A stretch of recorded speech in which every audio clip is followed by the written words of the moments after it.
But mainly the goal is to teach financial freedom, personal finance to our Latinx community and POC community.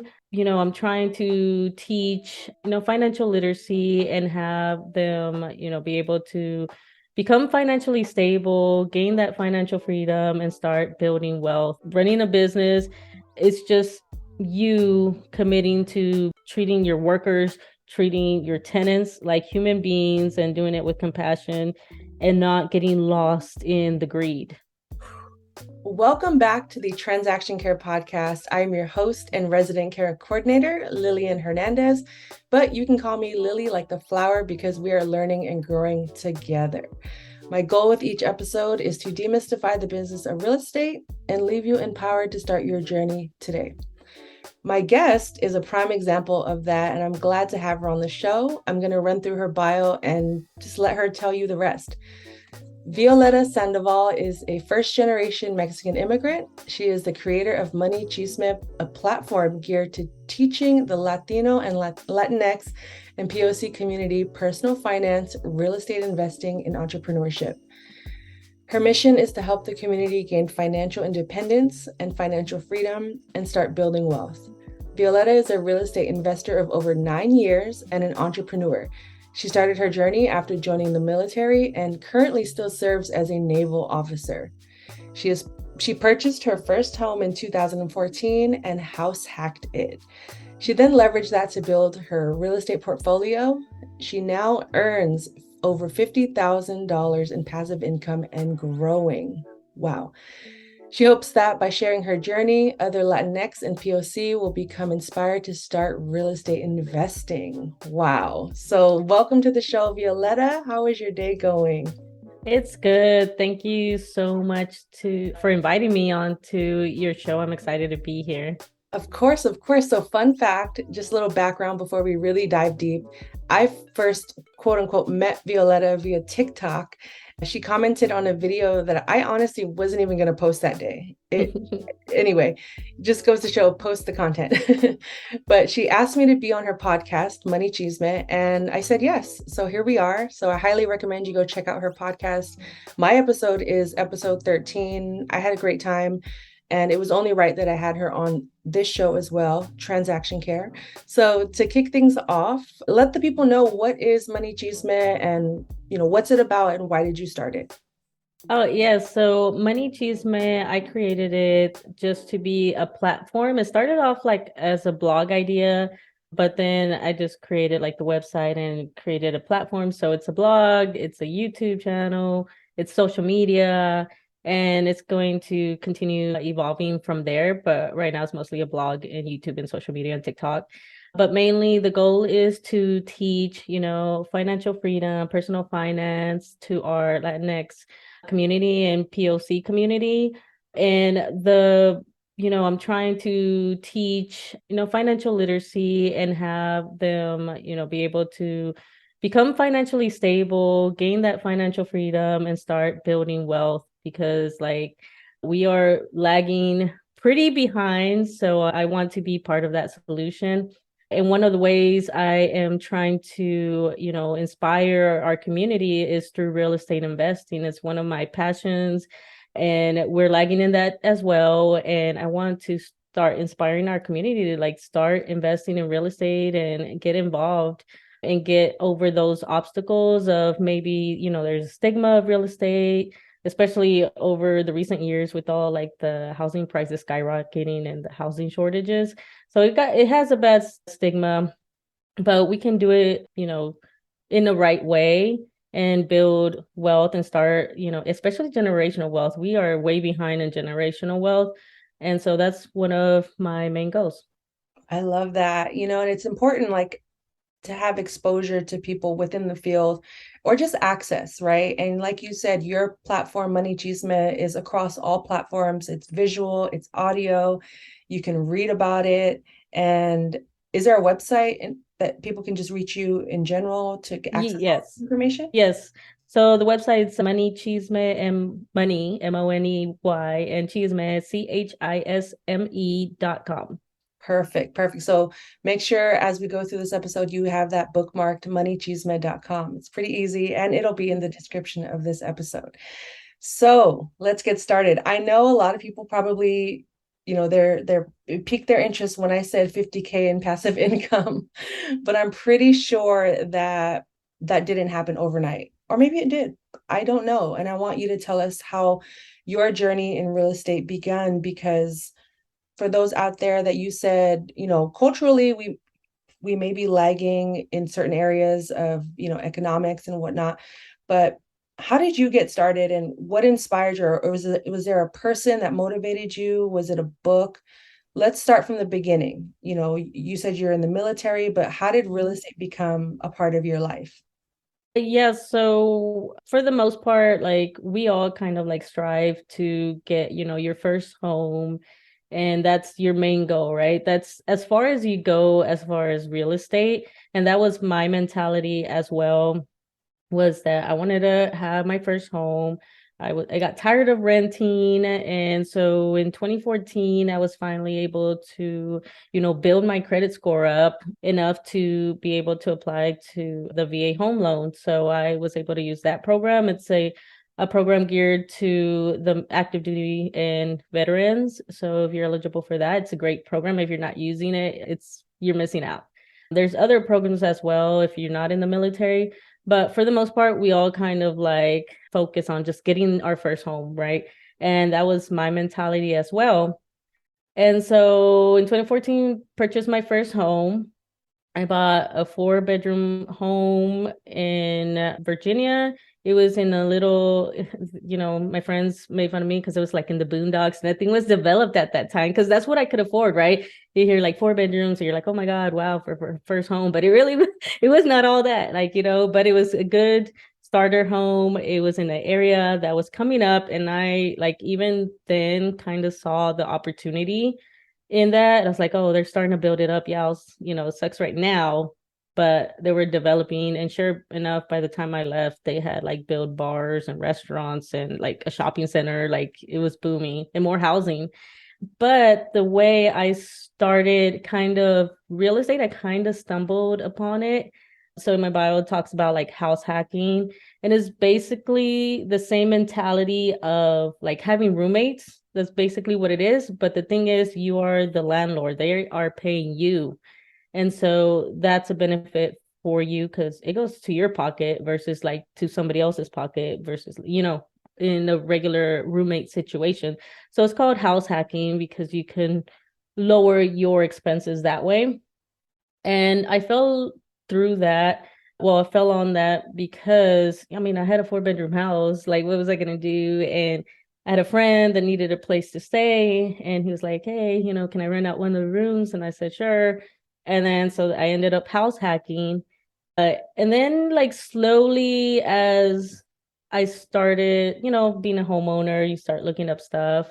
I just started reading on it. And then I met somebody that was just talking about like, oh, we could start building wealth with real estate investing through just buying houses everywhere we go. So in the military, they send us in random spots, right? You get moved about every 3 to 4 years, you're moving, you're getting sent somewhere else. So one of my mentors at that time was like, just buy a property everywhere you go, and then you can acquire, real estate and rent them out as you leave. And so that was the original plan. And he told me about the Burr methods, like BRRRR, probably one too many R's. But the idea with that is that you buy a property, you fix it up a little bit, then you rent it out, and then you refinance to take money out to buy another property. I started researching that, and that was my original strategy. I house hacked that house. I lived in it for like 2.5 years, I think, before I got sent to Texas. When I left, I rented it out to some of my friends. And then when they left, then continued being a rental. And then when I went to Texas, I purchased another house and I house hacked that one. So for those two first homes, that was the strategy. But then eventually I ended up switching the strategy to, because it was a little bit slower. So I ended up kind of seeing, what else can I do? I know about the Burr method. And then I met another friend who talked to me about duplexes. And, I knew about that. I was starting to get more an idea of different strategies because real estate is a big umbrella. There's so many ways that you can invest in real estate and a lot of strategies that you can go.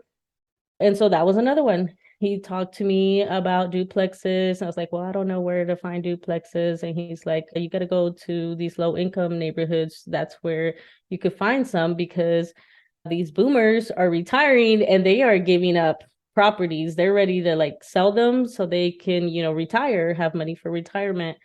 And so my strategy kind of switched now to which is where I'm at now. And, when you see my social media, my YouTube and all that, I talk about a lot of investing in low income markets and neighborhoods. And so that's how it eventually evolved to switch my strategy. And then in 2020, well, I stayed in my second home for about another 2.5 years, house hacked that one. And then I also rented that one out while renting the first one out. And then I moved to California where I rented the first year because I couldn't find something that I liked.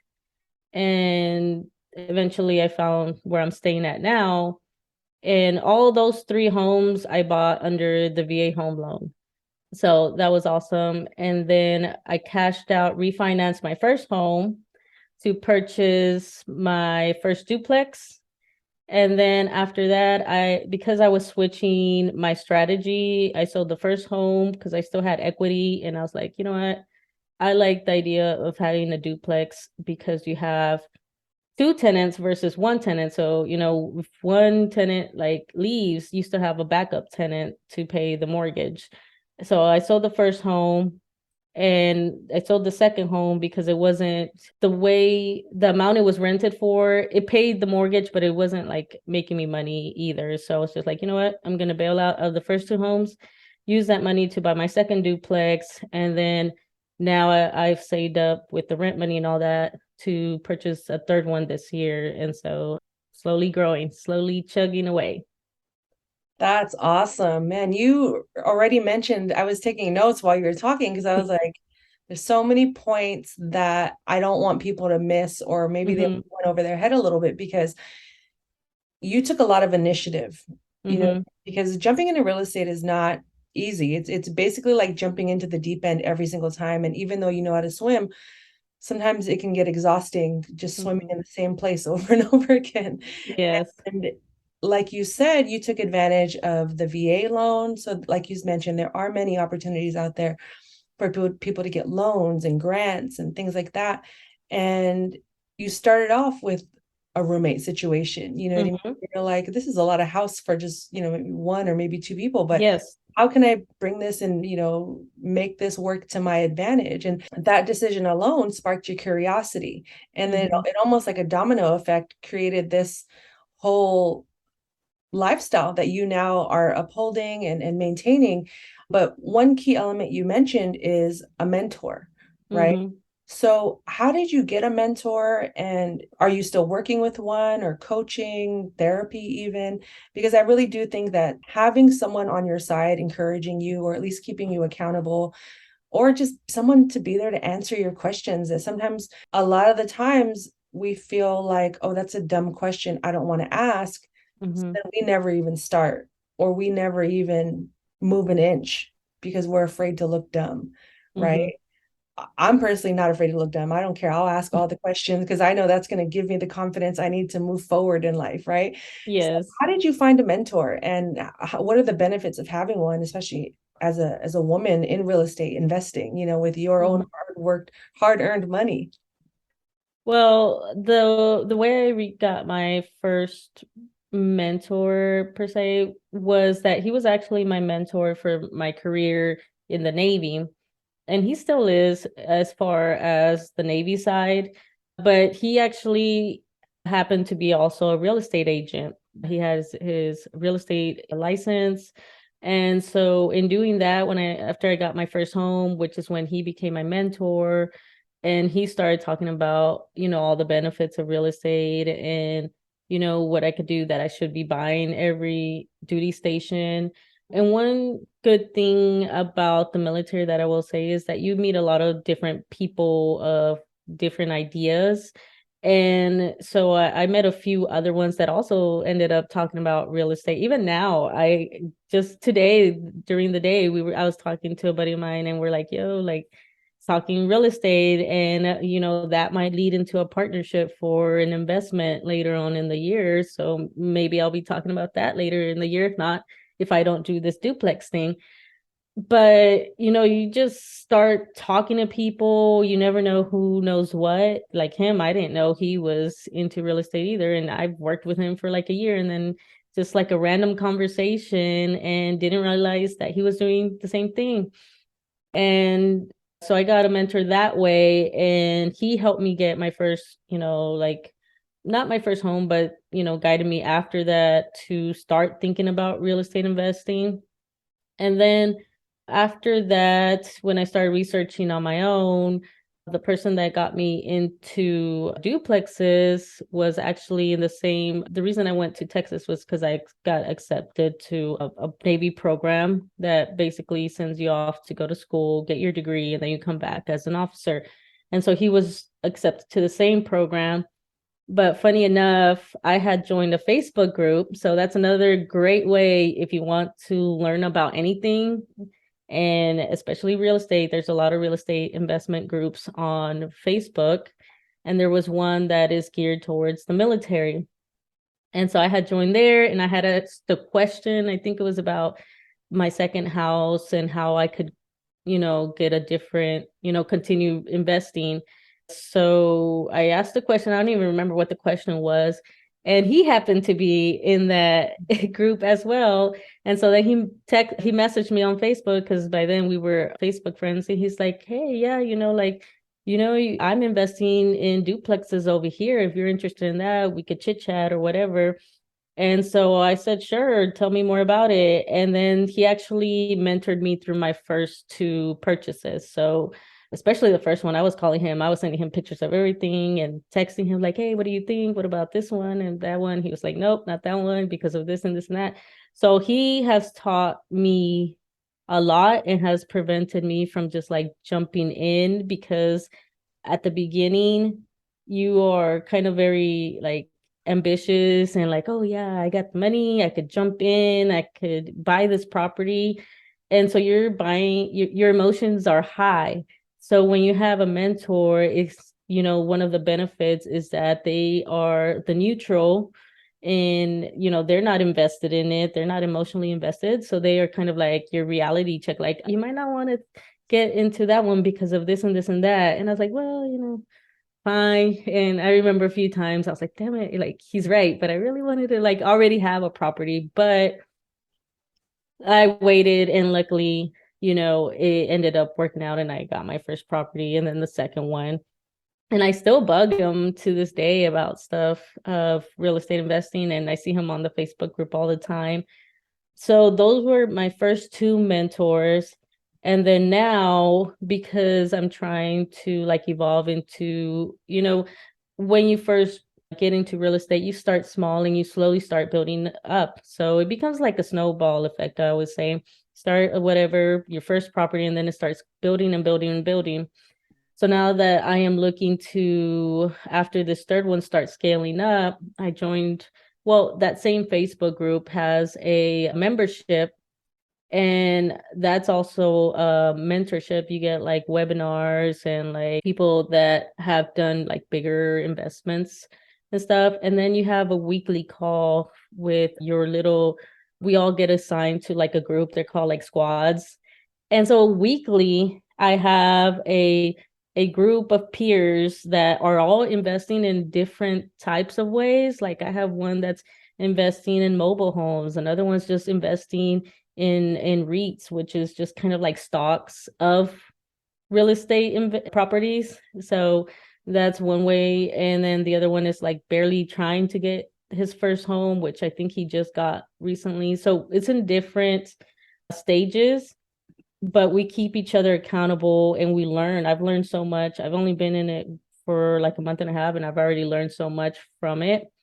So that's the importance of having a mentor, and no matter in what stage, because even my mentors have mentors for their stuff. And even the guy that runs this program has his own mentor because he wants to get bigger and, and of course his business grow and all that stuff. So he has a mentor.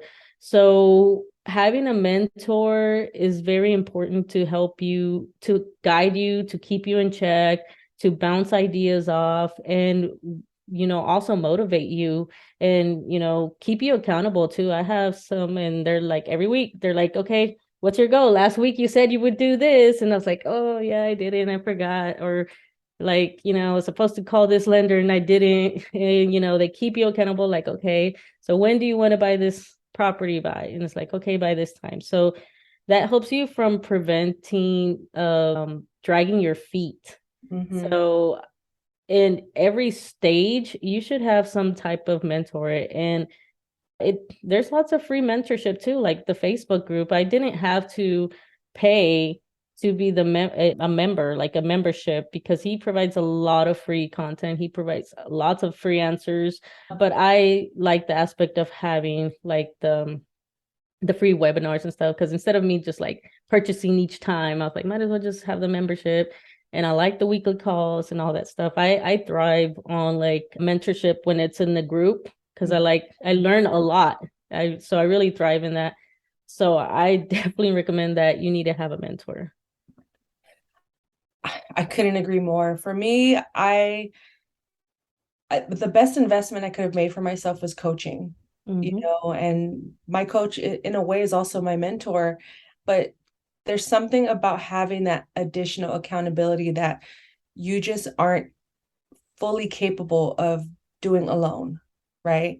And that's something I had to learn too, is like, well, why am I procrastinating? Why, and now I ask myself, well, shout out to my coach. She's episode 19 of my show. Go listen to her episode. But she suggested I ask myself every week, like what would make this week or today successful?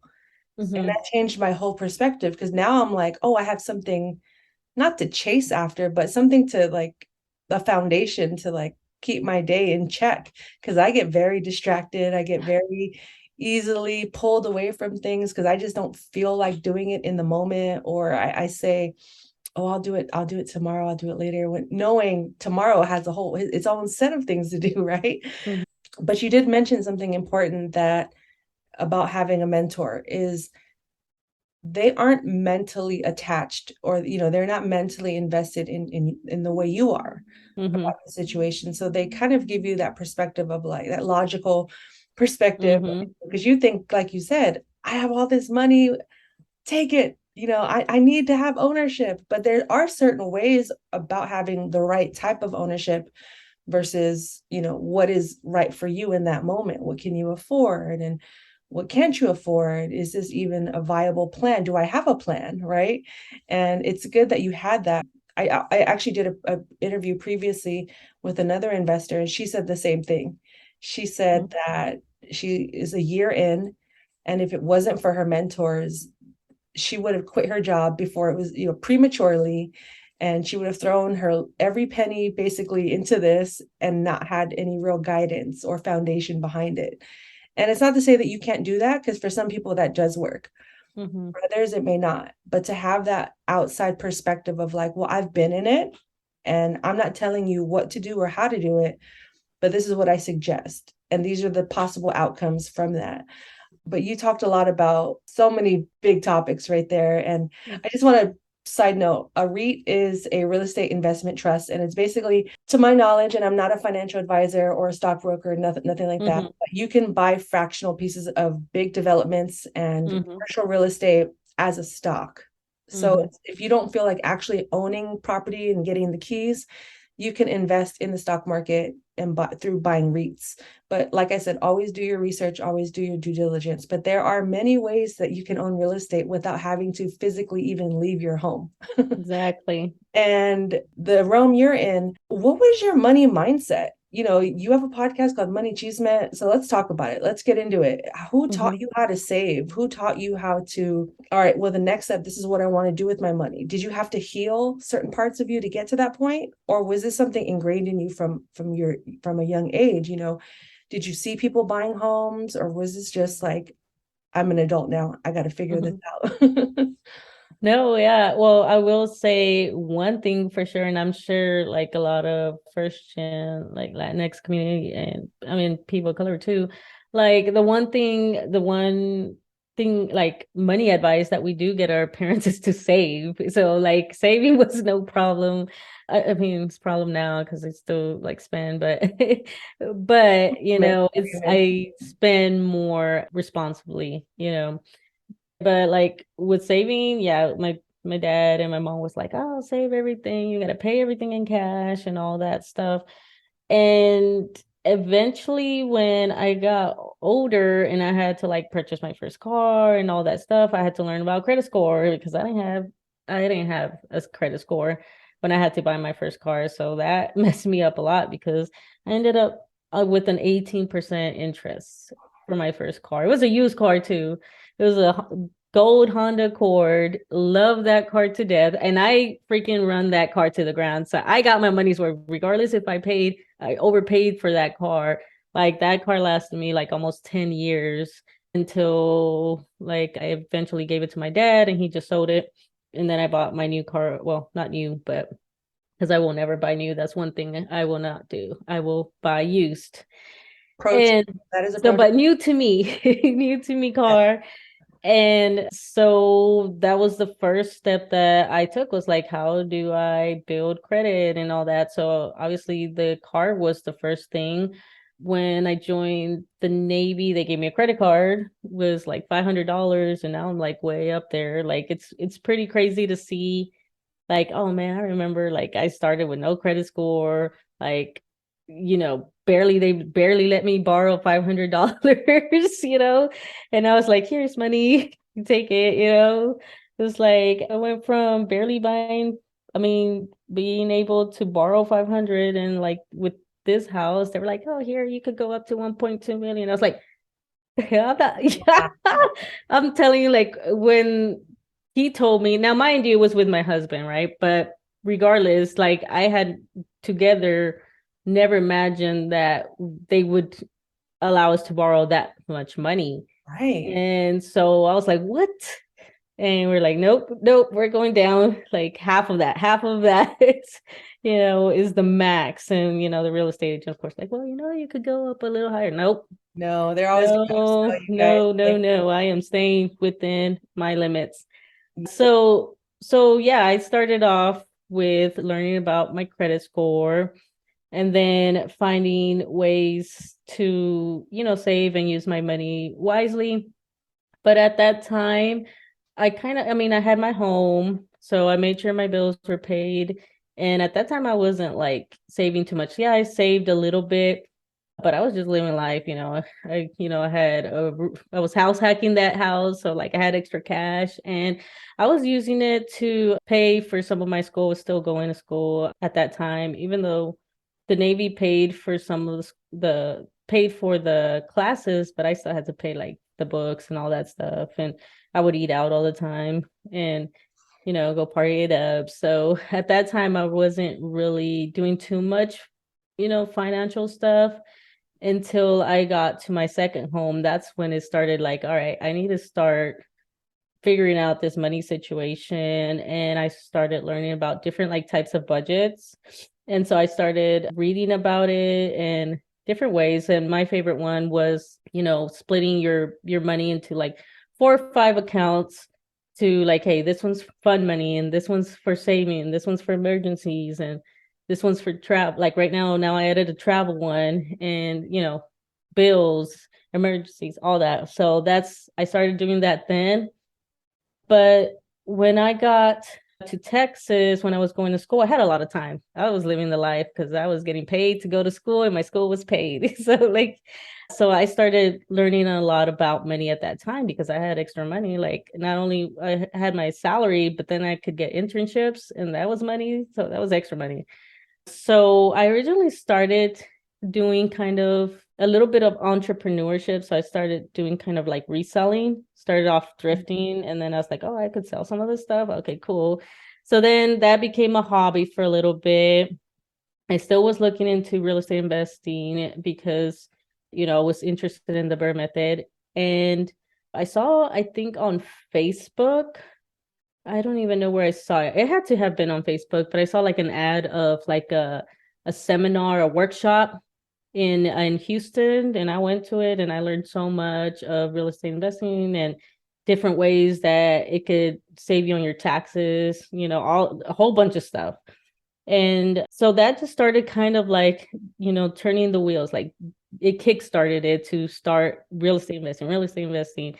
And so over time that just evolved. Then I met that friend and then he introduced me to duplexes. And so that kind of led it that way. And each year I still learn something about personal finance. So it's a constant thing. It's a big umbrella. So like don't feel like bad about that you don't know everything, because there's so much. There's about like investing. Oh, at that time I was also learning about investing, except we in the military have TSP. It's kind of like a 401k or whatever, but for the military.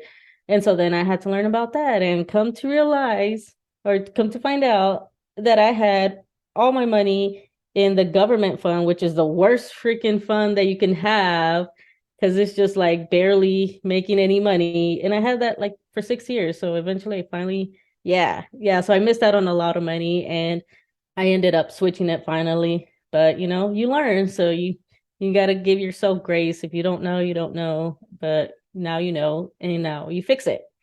And so, even then, so I started learning about, the stock market at that time, and real estate investing, entrepreneurship through reselling. So I was starting to try to build a business through that. So I was doing a lot of that because I had a lot of time in my hand. But and then even now, I'm still growing. I'm still learning. I think maybe like a year or two ago, I started learning about credit cards and how you could start using points and all that stuff and for travel.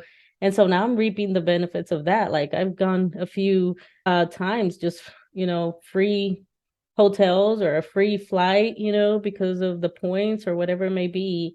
So it's a constantly learning process.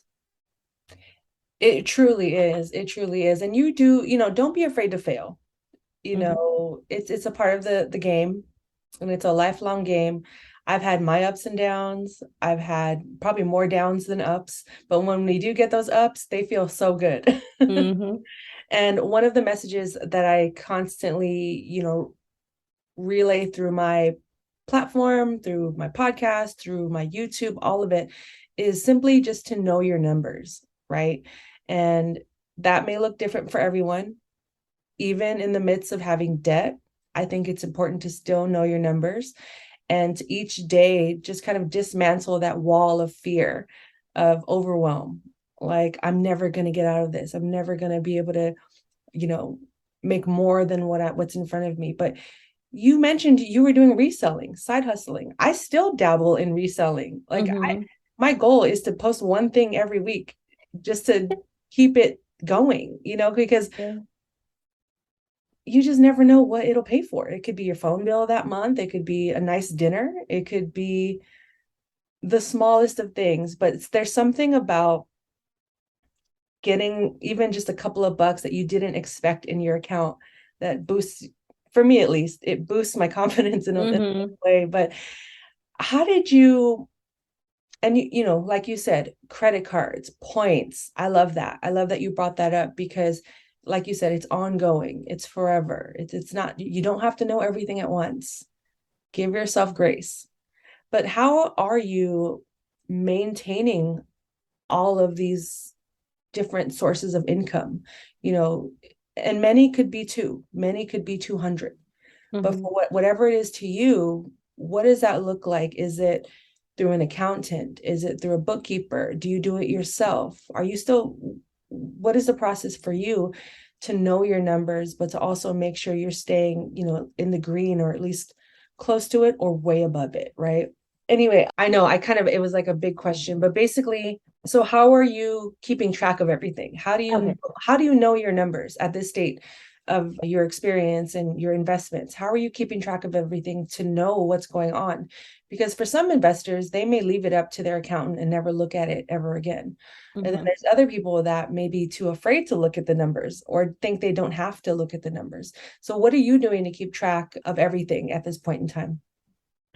So for me, so one, like definitely don't be afraid. I mean, you're gonna feel that guilt, and it's kind of like ingrained in us, especially with all the personal finance bros that have been, out in the world, and they're constantly like making you feel guilty about like your situation. Like, oh, there's no reason you should be like that. Or like, they don't know your situation is not cookie cut. Their situation does not apply to you. And, you know, you didn't know some things at that time, or you couldn't do some things at that time. So just like one thing that I like to advocate for is to, get rid of that guilt.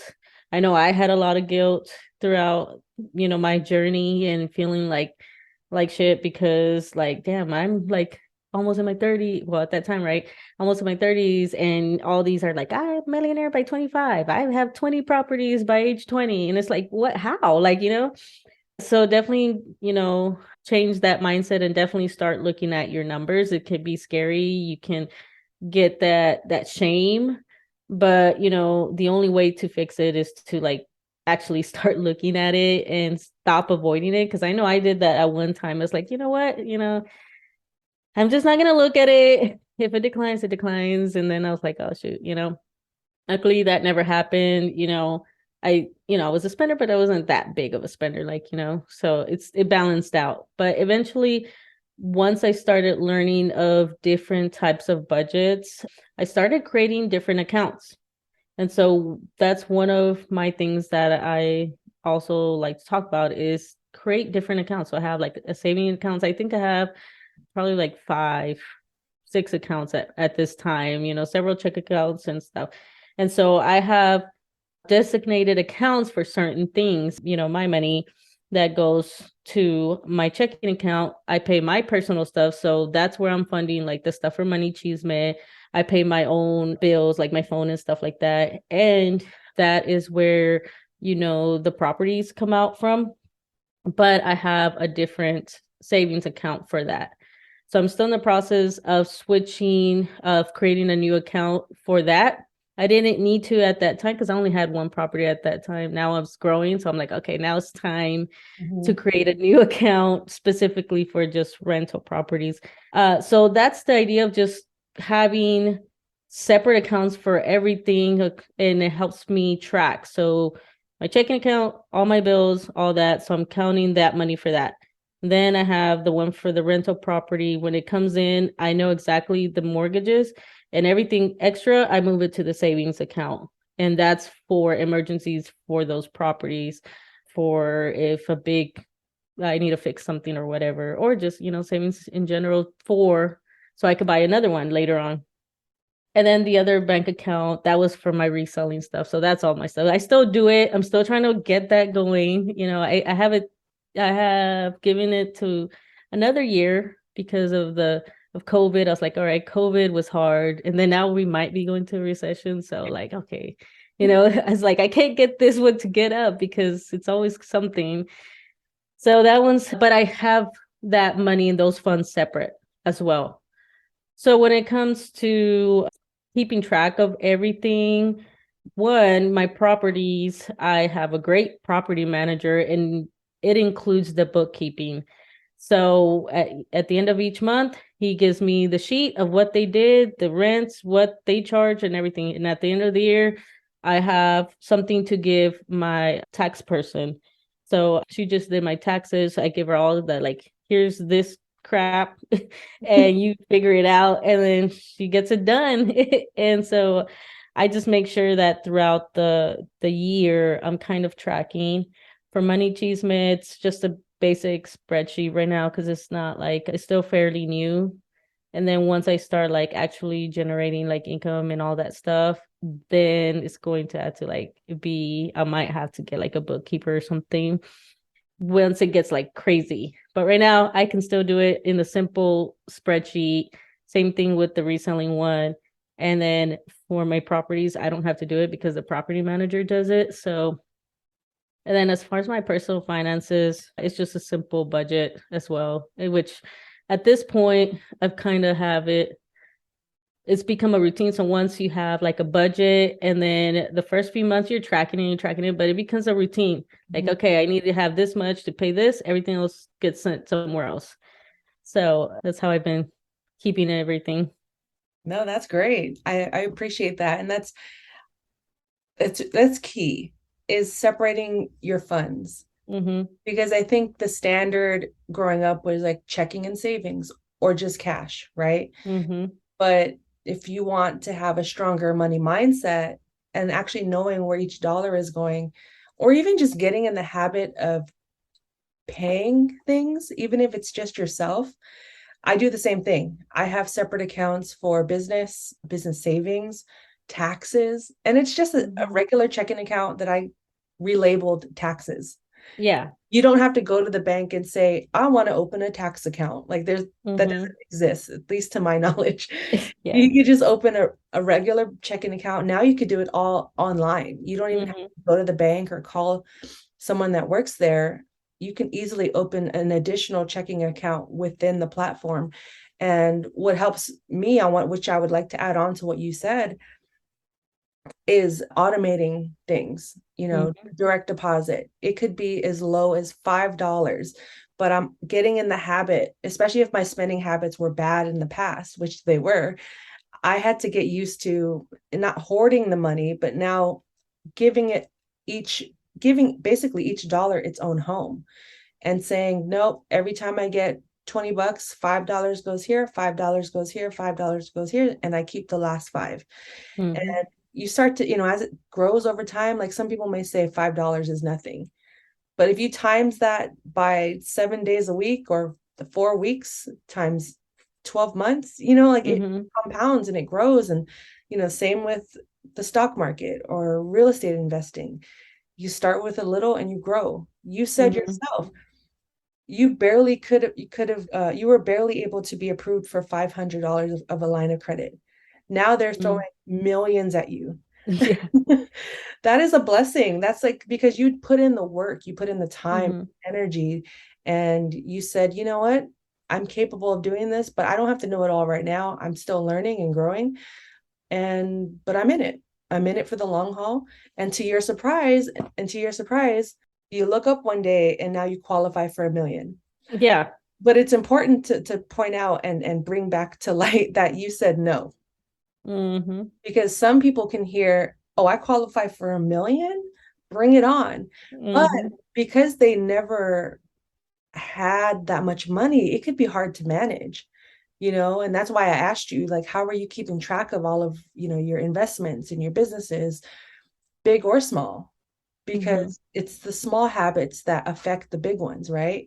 And I've made my mistakes, you've made your mistakes, we've both admitted that, but we got out of it and we're learning, Mm-hmm. and we're continuing to understand how finances and money works. And it's important to have these conversations. And you actually brought up the perfect segue, is you mentioned a property manager.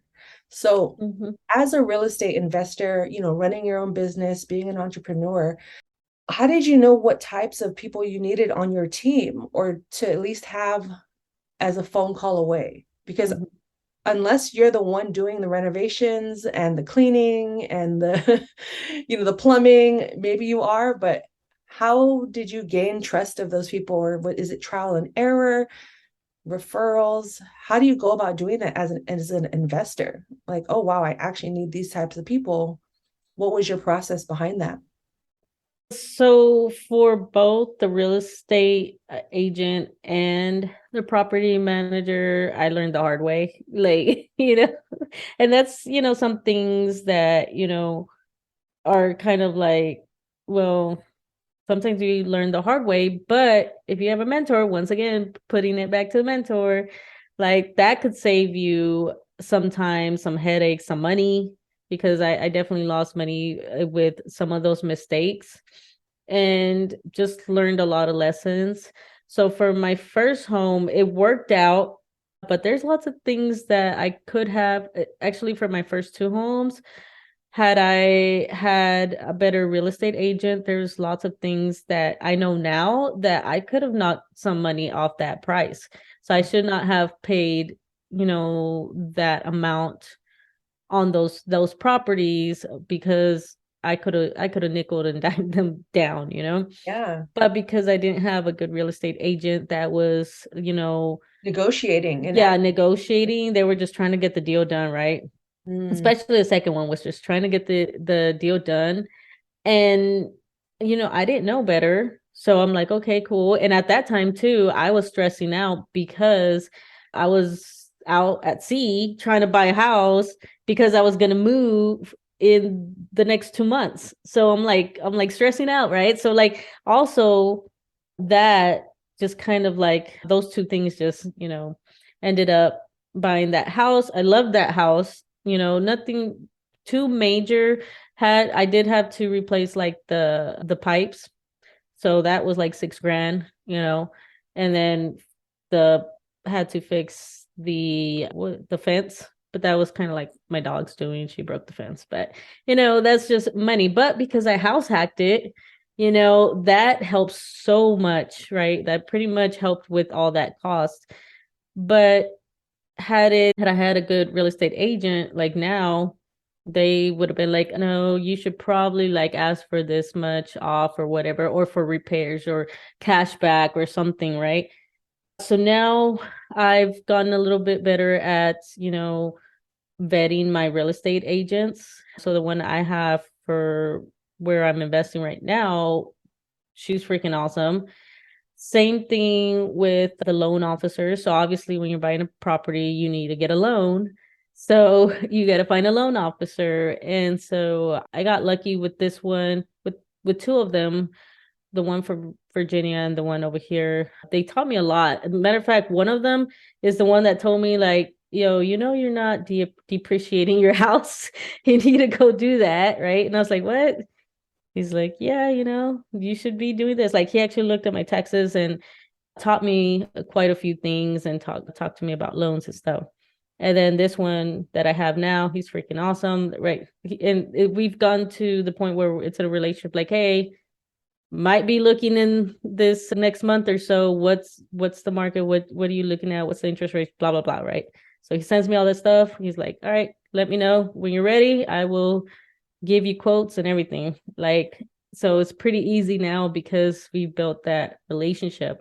And same thing with my real estate agent. But as far as the property manager, lesson learned as well, because he was actually my old boss when I was on one ship. So trusted him, and he was good at first, but very, very laid back, very minimal things.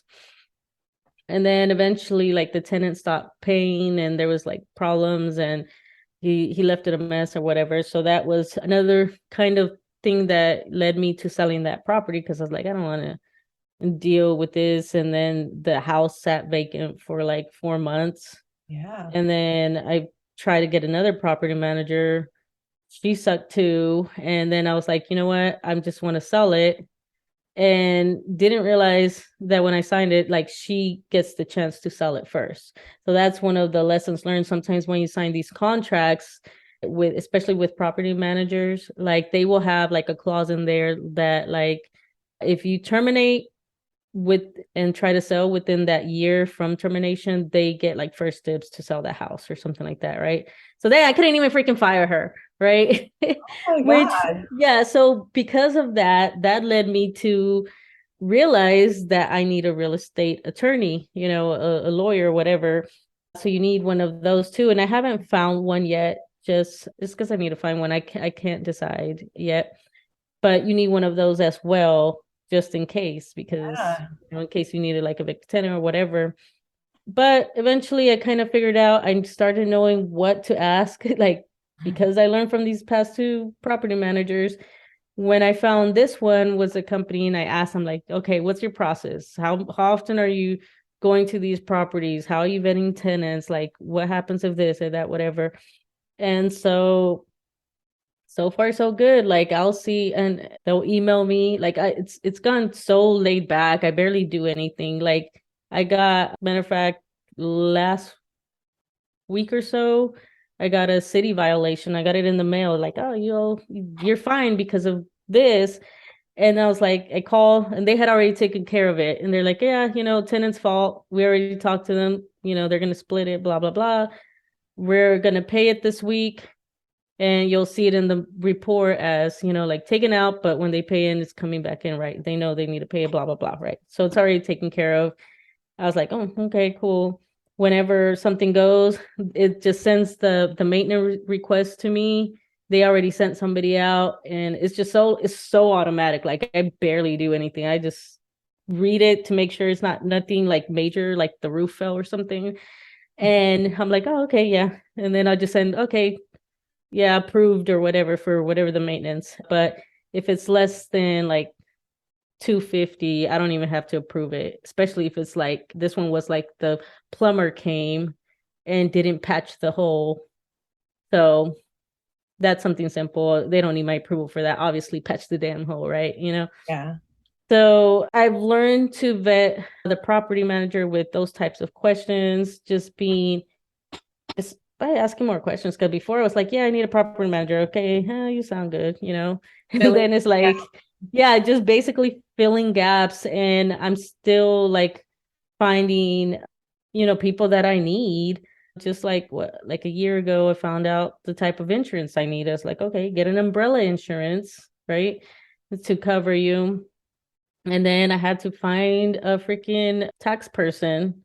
So then I found her, but I'm debating if to keep her or not because she yells at me. I get in trouble with her, but but she's good. Like she got me money back this year, and I was like, oh, God dang it. But she gets mad at me so easy. But she also does my taxes right and gets me money. Like Right. it's like, so I don't know. So I'm probably still be looking on. I'm sure there's other good ones that won't yell at me just because I'm learning and she has no patience with me. And so she's like, you should have done this. I'm like, well, I didn't know. Like, sorry. No one's like, I'm still learning all this stuff. So I still need to get a real estate attorney. I have a property manager. I have a real estate agent. I have a loan officer. Oh, and the insurance guy. Mm, Oh, and a property inspector.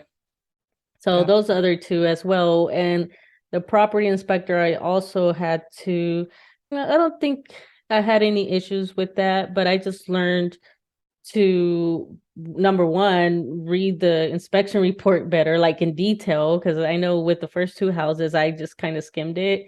And I was like, whatever. I didn't know. It's like, okay, probably inspection report. Now I'm like more detailed, especially now with my investment properties, because I want to make sure that I'm not purchasing a house that's going to fall apart in the next year, right? exactly. And Exactly. so found a inspector, freaking awesome. He's like, "Yep, got you." Gives me a military discount.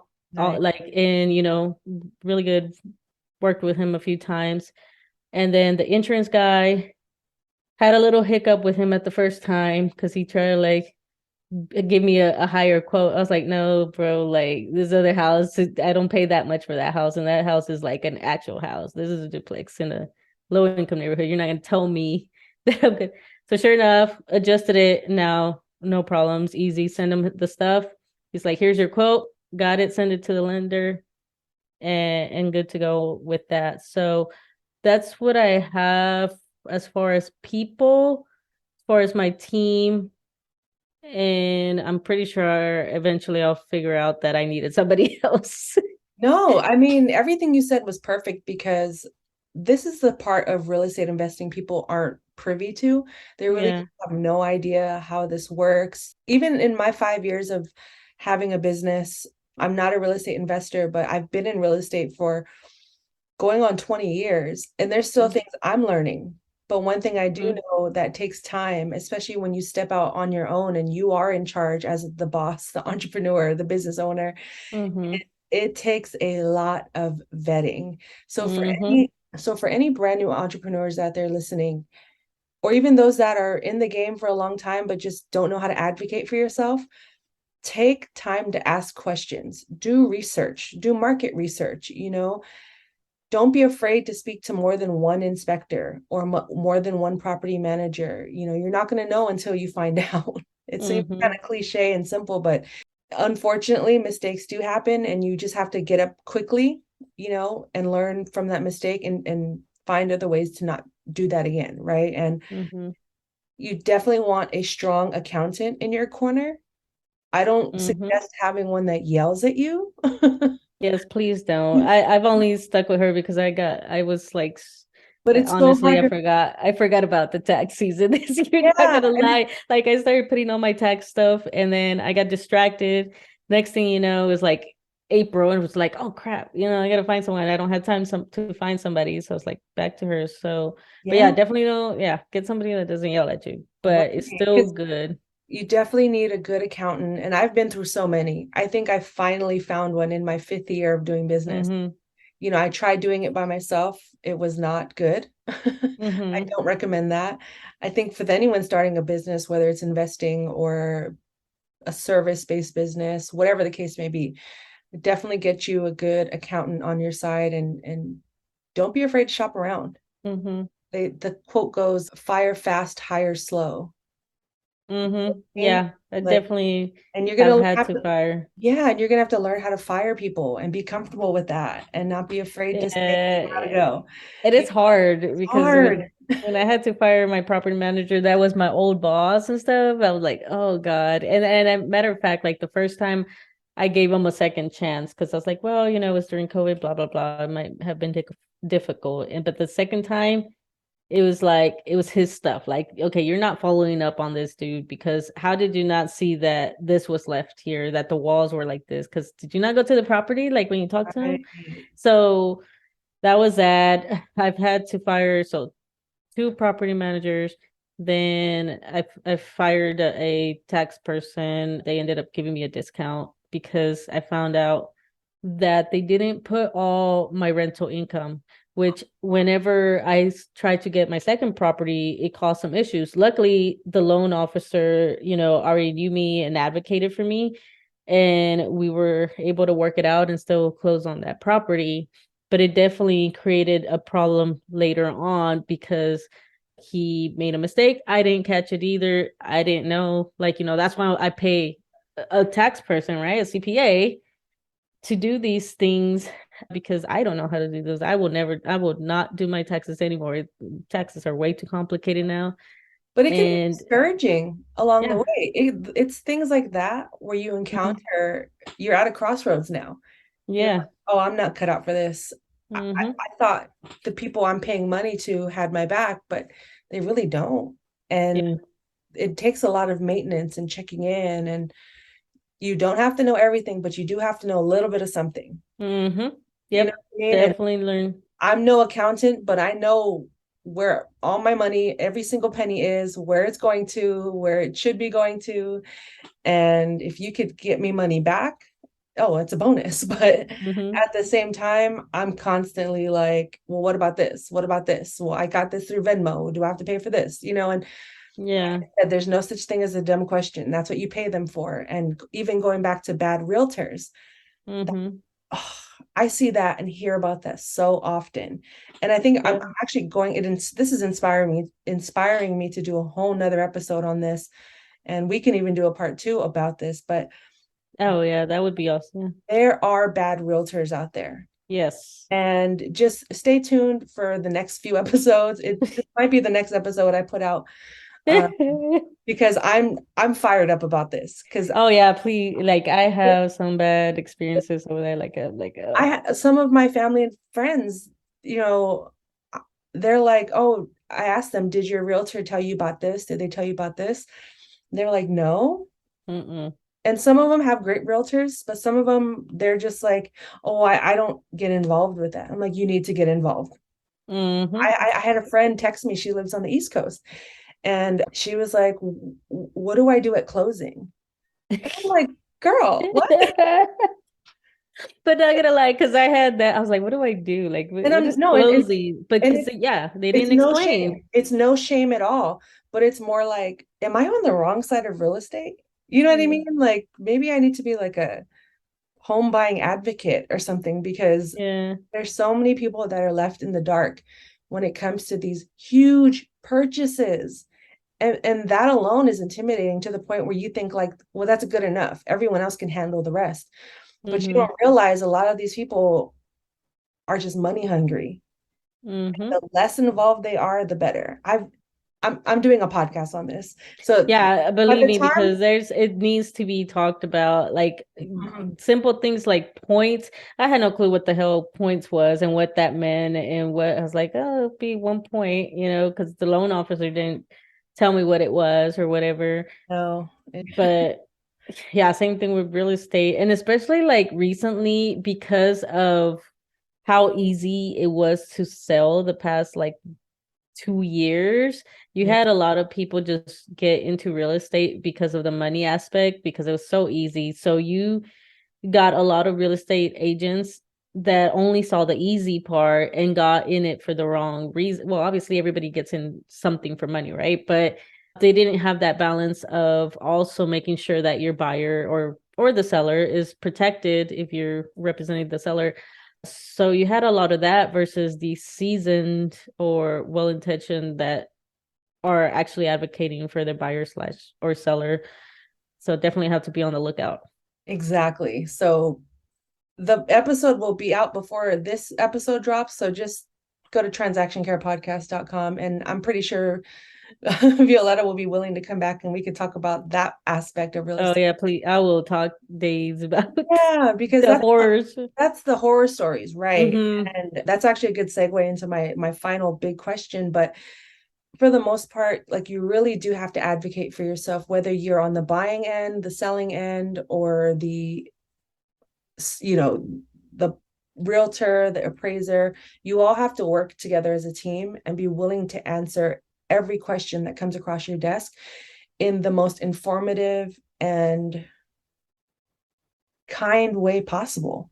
Mm-hmm. We're given this knowledge for a reason. I mean, the first page of the real estate book, I have my license. I'm not a Mm-hmm. realtor. Being a realtor means I'm paying dues to my state.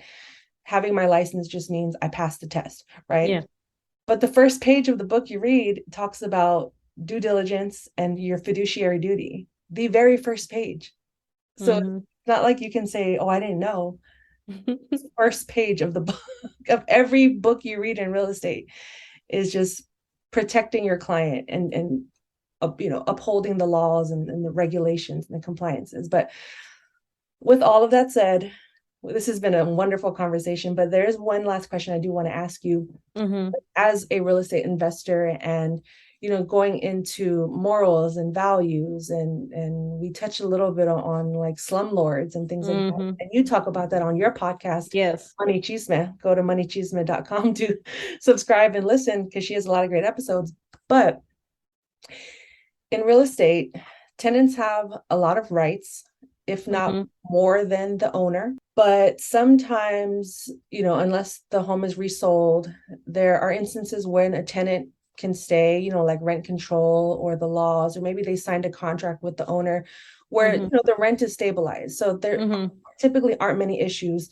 But like you just mentioned, a lot of people get into real estate investing because they just see the big dollars, Mm-hmm. but they don't factor in this is a family of four living on a minimum wage income, or middle class family.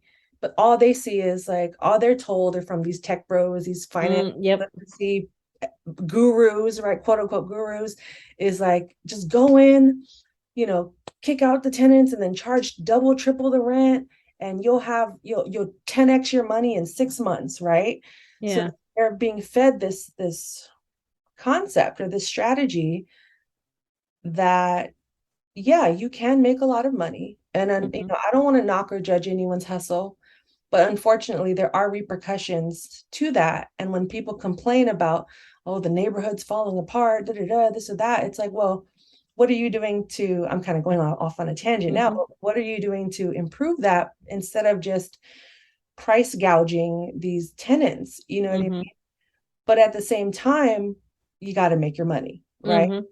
You're choosing to make this your business, your livelihood. And so I understand both ends of it, but I understand that there can be somewhat of a happy medium to where they're not getting ripped off and you're not getting ripped off, right?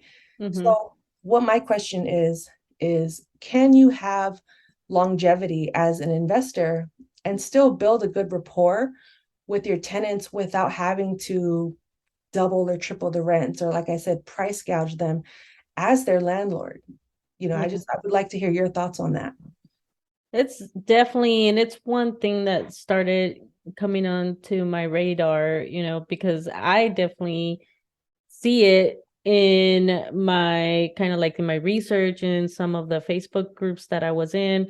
The one that I'm in now, I stayed and enjoy because they really are not into just taking advantage of the tenants or being assholes or whatever. Like they're really like, yeah, you don't want to do that either. Like we're not here trying to just like nickel and dime these people. We're still making our money, but don't, don't take advantage basically. And so I see that a lot, and I feel that is one of the things that is kind of being a roadblock for a lot of people in our community because like me, I grew up and I was in a duplex myself. Now I was lucky enough that our landlord was freaking awesome. Like he actually helped us get our first house, like by writing and guiding my dad through like the process and what he can do. And just he was freaking awesome landlord. So I was lucky in that aspect. But we have, that experience and sometimes some other demographics don't have that experience. So all they see is money, money, money, and they forget the human element of real estate investing.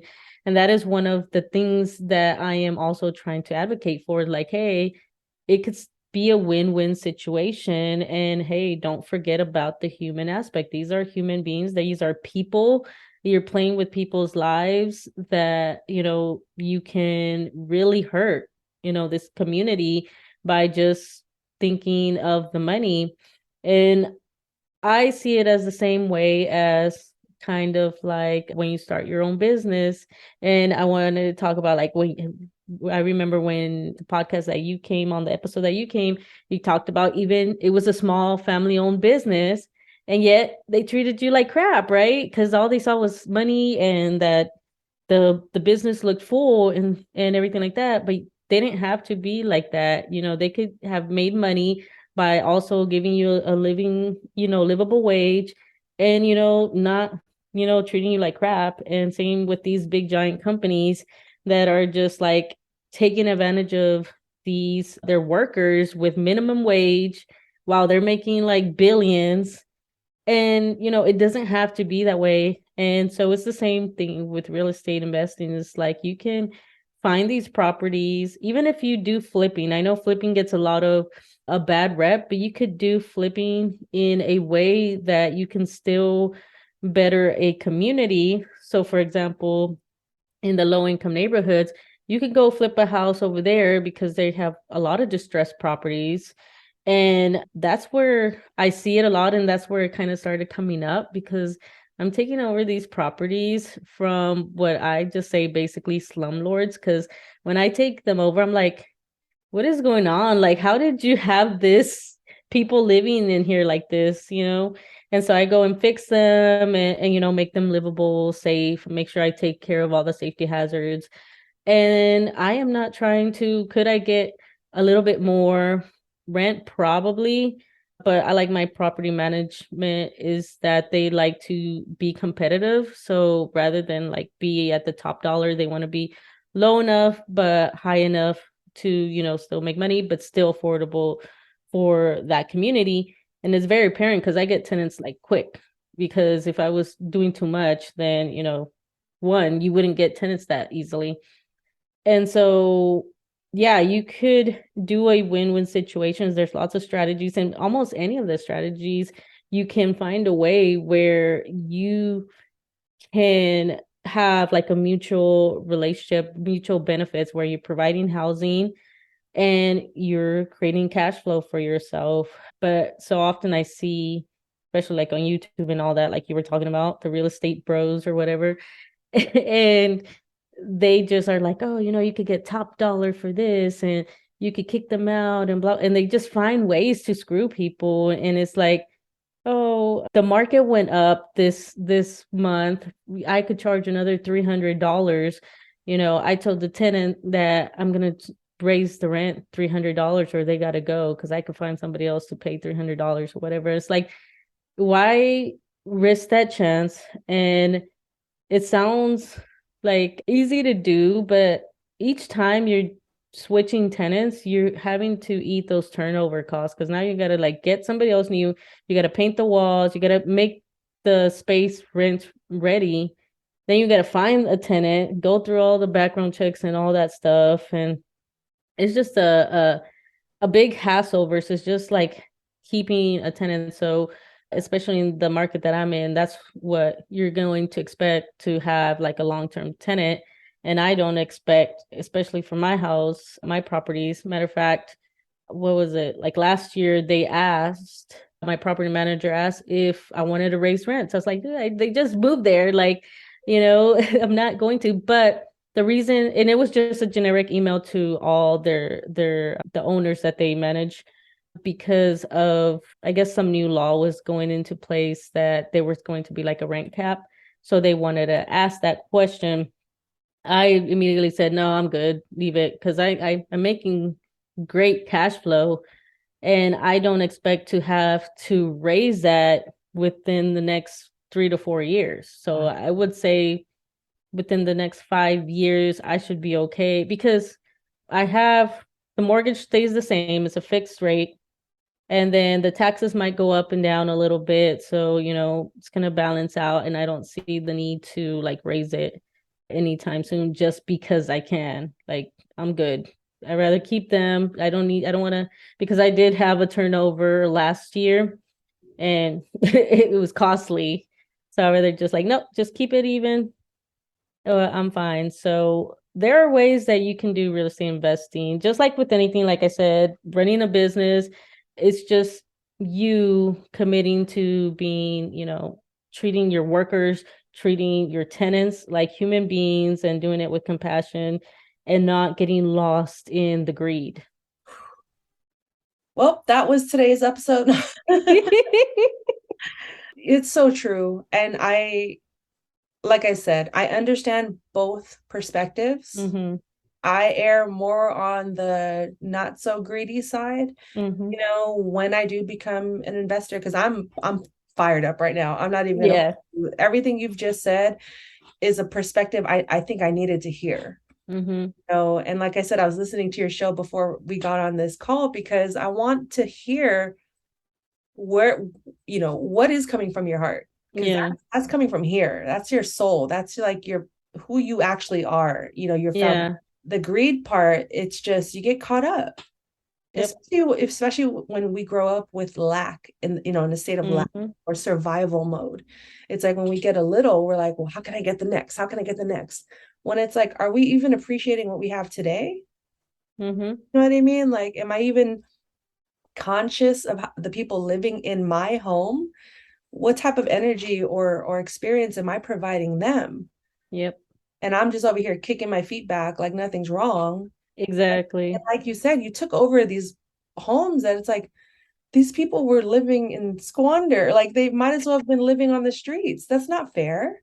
That's Yeah. not right. Like it's the simple things, like even just having the simple communication between tenant and landlord or tenant and property manager, just having that relationship and knowing like there isn't this like hierarchy.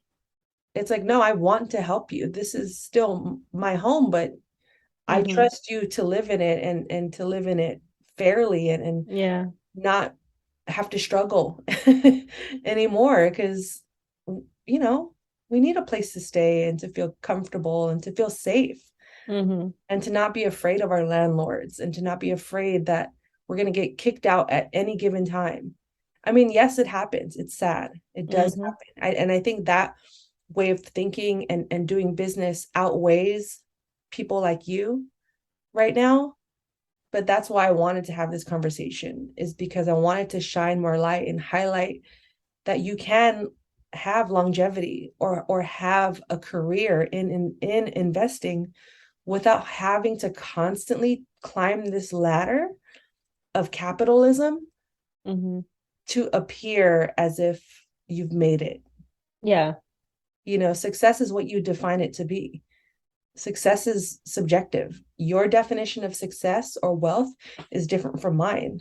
Yep. Maybe our values line up and are aligned, but our bottom lines could be completely different. You know what I mean? And like you said, you've Mm-hmm. had plenty of opportunities to raise the rent or double, triple, which you still can. You have that power. Mm-hmm.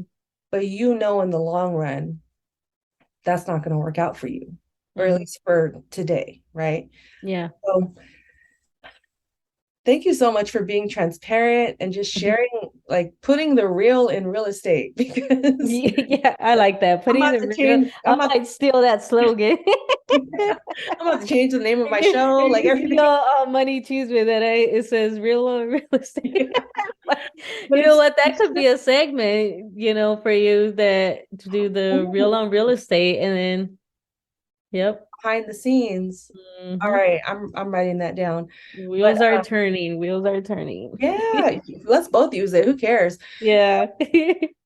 So with all of that said, you have given us so many gems, so many keys. I actually don't want to stop talking, but we have to. I said it's only going to be an hour. I think we're on like hour 7. But you've given us so many keys, and I like to wrap up the show with my guests just sharing with the audience, like, then I'll give you a little bit of a foundation to lead off of. But if I'm coming into investing, you know, my mind is right, my money is right, but I still need a little bit more encouragement. What Hmm. is something that you would tell me as an investor, a brand new investor coming into this game, to just get started? So my number one thing that I would say is to if you already got like your mindset right and you have like money or a way to fund a real estate investment, is to take the time, like don't just jump in, because it's pretty easy. You're like, oh, I'm ready to go, you're motivated or whatever, and there goes that emotional aspect again, right? You're ambitious, you're ready to go, and you can get blinded by that emotion. But you have to take the time to research and find a strategy, because like I said, real estate, there's so many ways you can invest in real estate, and depending which route you want to go that might fit, you know to your situation. Research that strategy and get to know that strategy, but only pick one, because I see it, and I almost did it to where I was like, oh, I want to do this, I want to do that. Oh, maybe I should do that. And I still find myself doing that, and I'm like, "Ugh, I gotta, no, I'm not there yet. Like, let me, like, slow and steady, So pick a strategy that, fits what you're trying to accomplish, learn about it, create your plan. So make an actual plan. What is it that you want to accomplish? Do you want to do this for the next 3-5 years? Do you want to, like, so for mine, for example, I said, I want to, well, first, my first initial one was the bird strategy, right? The bird method. And so I was doing that. All right, I'm going to buy a house everywhere I go and then rent it out as I leave, right?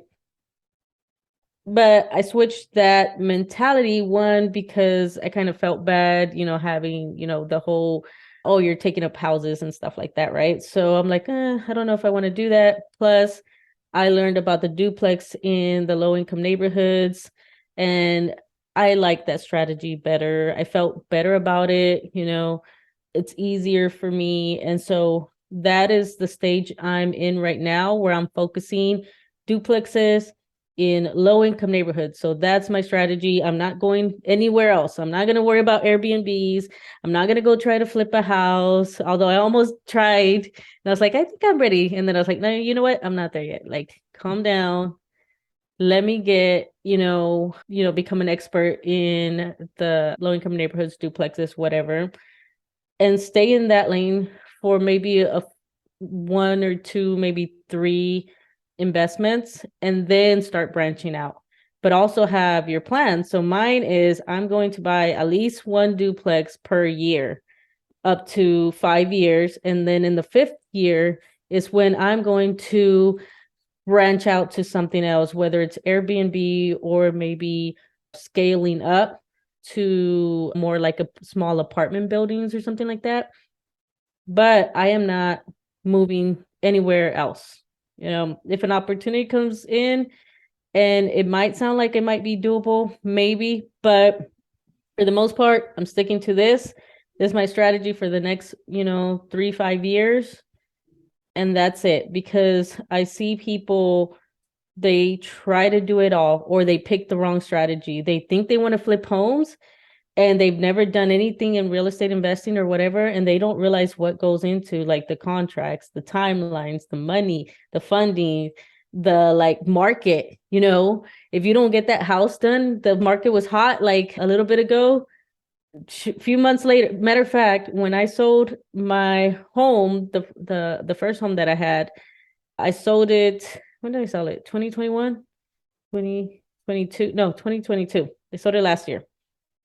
I hit barely that freaking line of when you were getting top dollar for your house, because that following month or following 2 months, they started going down.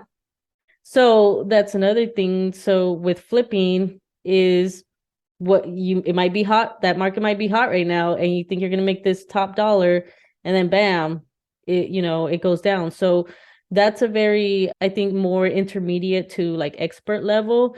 And then you're trying to go in it as a beginner, like you could set yourself up for failure. And that's where you hear the horror stories of like, oh my God, this person, and they lost all their money. Like, I don't want to get to do it. Or they do rental properties, but they just pick anybody, right? They're like, oh, you could rent my property, go live in it. And then you hear the horror story, like, I couldn't get that tenant out, or they destroyed my whatever. And so that's scary, especially like when people hear that I rent in low income neighborhoods. They're like, oh, you're gonna get like some crazy tenants or whatever. Like, I was like, no, I've actually had really good tenants. Matter of fact, the tenant that I had that was bad wasn't the good one. Like the middle suburban ass house. That's the one that got not necessarily trashed, but that's the one that stopped paying. And it was just a unique situation with that one. I don't have like any hate towards that tenant, because I understand tenant went through a divorce, I think, and then the COVID stuff, and so like whatever, he got out, paid him to get out. So that's what happened with that property. So basically, picking the strategy, making sure the strategy is to your level. So don't try to go do something crazy when you don't have any experience. And if you do, at least have like a partner or some mentor, definitely a mentor that's guiding you throughout the whole time. Don't try to go out there doing all this crazy real estate investing by yourself. Like, pick somebody that's done it. Don't pick somebody that's doing like some other form of strategy and then say, oh, I'm gonna flip this house, but you're doing low income neighborhoods rentals. Because I'm not going to be able to tell you about Airbnbs, and I'm not going to try. And you're going to have people that try it. They're like, oh yeah, I could teach you about Airbnbs. Like, I'm not going to do that because I don't know. I'm going to teach you about rental properties because that's what I know. I don't know Airbnbs. I don't know flips. I'm not even going to try to guide you through that. So make sure if you do that, even if you have a little bit of experience, you always want to have a mentor guiding you. So just take your time, create your plan, and then start. Like, don't get into, we call the analysis paralysis, because you're like constantly analyzing, oh, I don't know, and trying to research, and you get stuck in the research phase and then you never start. So those would be like my 3, or how many tips that was. No, that was absolutely perfect and the best way possible to have wrapped up this great episode. Like I said, you dropped so many gems, so many keys that if anyone out there is interested in investing, I'm sure is leaving inspired, if not anyone else, me. Selfishly, I'm like, wow, I never thought about real estate investing in this way. So I'm fired up, but tell the people how they can get in contact with you, work with you, social media, website, courses, anything coming up in the pipeline. Talk about it. Go for it. Sure. You could, like I said, it is MoneyChisme.com. I think my handle on IG is money_chisme. And then everything else, like my TikTok and YouTube, is just MoneyChisme together. So far, I am working on a course, since you mentioned it. Sign up is going to be open on March 16th. So if you want to sign up, May 16th. May 16, but the course is going to launch in June 19th.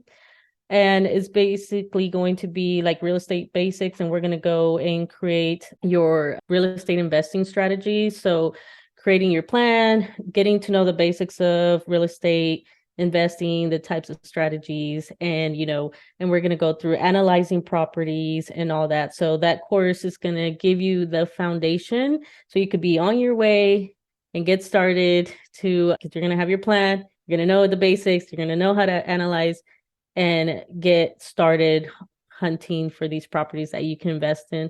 So that will be like I said, the sign up launch, the pre-launch will be May 16.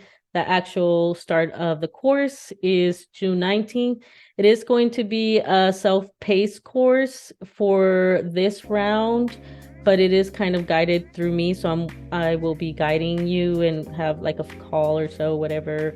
So, but more information on that on my Instagram. So if you're not signed up for my emails, sign up through my Instagram, and more information will be coming out.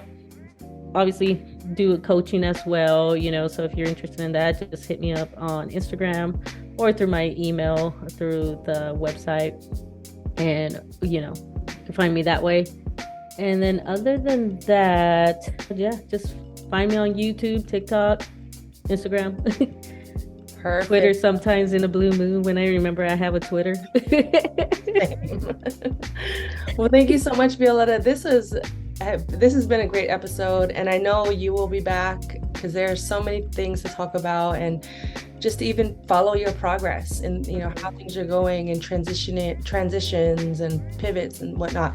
So thank you again for being on the show. I'm glad we reconnected and I was able to get you on here, and thank you for allowing me to be on your show as well. It was my very first interview on a podcast, so you helped to kind of break the ice with that one, so I appreciate you for that. But all the information to reach her will be in the description below, as well as on my website, transactioncarepodcast.com. So if you want to reach out to Violeta or get in contact with her, all of her information will be in the description of this podcast. So it will be nice and easy for you guys to get connected and take her course.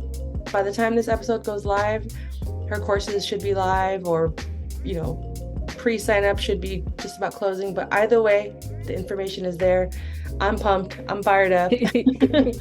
But until the next episode, my name is Lillian Hernandez, aka Lily like the flower, and this has been another episode of Transaction Care, the podcast. I'm giving you the keys. There are no gatekeepers here. Care for yourself, care for your wealth. Your time is worth it. Let's coordinate. Talk soon.